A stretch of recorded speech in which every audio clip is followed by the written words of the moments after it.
कहानी सुनेंगे भारत के पहले और यकीनन सबसे महान साम्राज्यों में से एक की। ये कहानी है कि कैसे दो ऐसे लोगों ने, जिनका मिलना तक मुमकिन नहीं लगता था, साथ मिलकर इतिहास का रुख ही मोड़ दिया।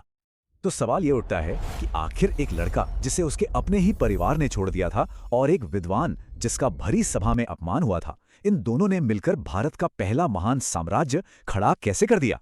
चलिए इस दिलचस्प ऐतिहासिक पहेली की परतों को खोलते हैं। तो हमारी कहानी शुरू होती है 4वीं शताब्दी ईसा पूर्व के भारत से।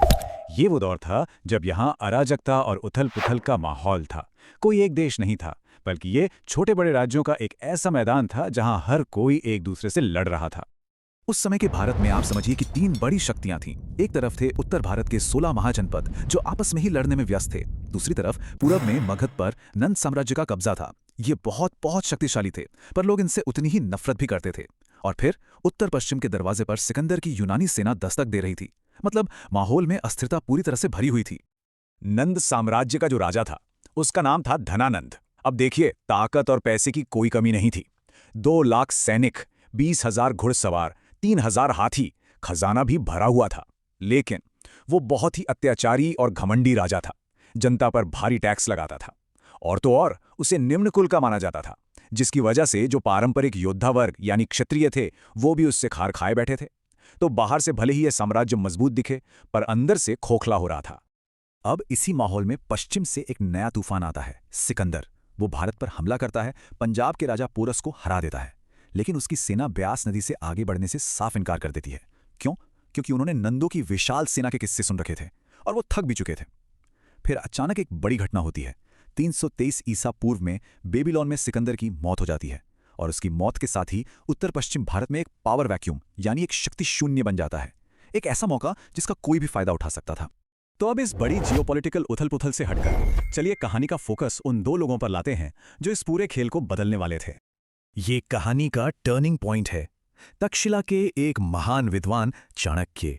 उन्हें राजा धनानंद अपनी भरी सभा में अपमानित करता है और उसी पल चाणक्य अपनी शिखा यानी अपनी चोटी खोलकर कसम खाते हैं कि जब तक वो नंद वंश को जड़ से उखाड़ नहीं फेंकेंगे, तब तक वो इसे दोबारा नहीं बांधेंगे।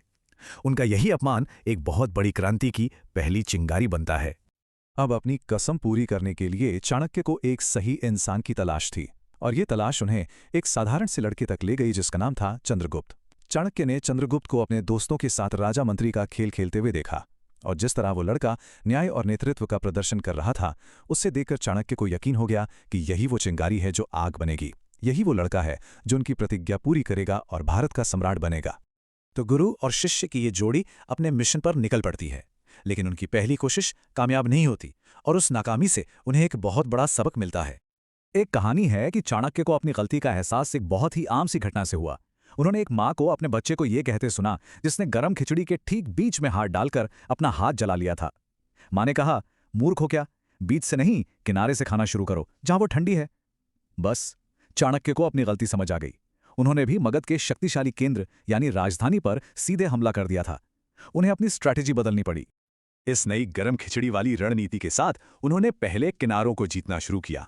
मतलब सबसे पहले सिकंदर के जाने से खाली हुए उत्तर पश्चिमी इलाकों पर कब्जा किया, वहां के राजाओं से संधिया की और फिर धीरे धीरे नंद साम्राज्य के बाहरी इलाकों को जीतते हुए राजधानी पाटलिपुत्र को चारों तरफ से घेर लिया।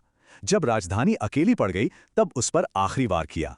असल में ये लड़ाई सिर्फ 2 सेनाओं की नहीं थी, ये 2 बिल्कुल अलग किरदारों की टक्कर थी। एक तरफ था धनानंद, एक अत्याचारी घमंडी राजा जिसे लोग नापसंद करते थे, और दूसरी तरफ था चंद्रगुप्त, एक ऐसा लीडर जो लोगों के लिए एक उम्मीद बनकर उभरा था, जिसे चाणक्य जैसा रणनीतिकार गाइड कर रहा था। जाहिर है जनता ने चंद्रगुप्त का साथ दिया और लगभग 321 ईसा पूर्व में चंद्रगुप्त की जीत हुई। लेकिन नंद वंश को खत्म करना तो बस एक शुरुआत थी। अब देखते हैं कि चंद्रगुप्त और चाणक्य ने मिलकर जो साम्राज्य खड़ा किया, वो कितना बड़ा और मजबूत था। इस नए साम्राज्य का पहला बड़ा इम्तिहान तब हुआ जब सिकंदर का जनरल सेल्यूकस निकेटर अपने खोए हुए इलाकों को वापस लेने के लिए भारत आया।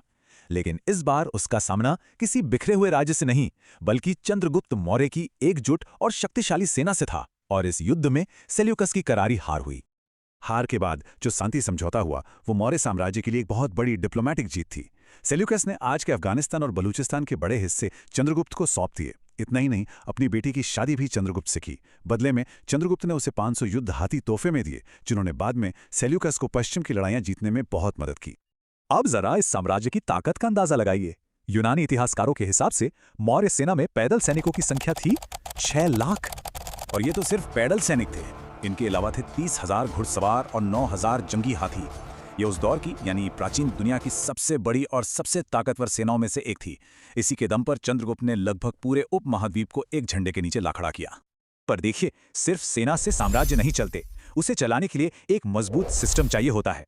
चाणक्य की नीतियों पर आधारित एक शानदार प्रशासन ने इस विशाल साम्राज्य को जोड़े रखा। एक भव्य राजधानी थी, पाटलिपुत्र। साम्राज्य को प्रांतों में बांटा गया था, जिन पर राजकुमार शासन करते थे। एक बहुत ही कुशल ब्यूरोक्रेसी और जासूसी का नेटवर्क था, और पूरे साम्राज्य में एक ही करेंसी चलती थी, जिससे व्यापार को बहुत बढ़ावा मिला। ये एक वेल ऑयल्ड मशीन की तरह था। और ये पल ऐतिहासिक था। इतिहास में पहली बार पूर्व में बंगाल से लेकर पश्चिम में अफगानिस्तान तक लगभग पूरा का पूरा भारतीय उपमहाद्वीप एक शासन के अधीन था। जिसे हम आज अखंड भारत कहते हैं, उसकी ये पहली और सबसे मजबूत मिसाल थी। चंद्रगुप्त की कहानी की शुरुआत जितनी नाटकीय थी, उसका अंत उससे भी कहीं ज्यादा हैरान करने वाला और रहस्यमयी है। सोचिए, अपनी शक्ति के शिखर पर जब चंद्रगुप्त के पास सब कुछ था, तब उन्होंने एक ऐसा कदम उठाया जिसके बारे में कोई सोच भी नहीं सकता। उन्होंने राजपाट सब कुछ छोड़ दिया, अपना सिंहासन अपने बेटे बिंदुसार को सौंपा और खुद एक जैन भिक्षु बन गए। वो दक्षिण भारत में श्रवणबेलगोला चले गए और वहीं पर सल्लेखना की जैन प्रथा का पालन करते हुए उपवास करके अपने प्राण त्याग दिए। ये एक बहुत ही वाजिब और जटिल सवाल है। आखिर ऐसा क्यों है कि जिस व्यक्ति ने अखंड भारत की नींव रखी, उसे इतिहास में अक्सर वो जगह या वो सम्मान नहीं मिलता जो दूसरे कई राजाओं को मिला है? कुछ इतिहासकार मानते हैं कि इसकी एक वजह शायद उनका साधारण परिवार में जन्म लेना था। उस समय के सामाजिक ढांचे में एक गैर क्षत्रिय का इतना बड़ा सम्राट बन जाना शायद कई लोगों को हजम नहीं हुआ, और हो सकता है कि इसी वजह से उनकी विरासत को बाद की पीढ़ियों में उतना नहीं सराहा गया। और हम आज की कहानी को इसी सवाल पर छोड़ते हैं। एक इंसान जो शून्य से उठकर एक पूरे महाद्वीप का सम्राट बनता है और फिर अपनी मर्जी से वो सब कुछ छोड़ देता है। उसकी कहानी हमें शक्ति, महत्वाकांक्षा और त्याग के बारे में क्या सिखाती है? चंद्रगुप्त मौर्य का जीवन हमें इन्हीं सवालों पर सोचने के लिए मजबूर करता है।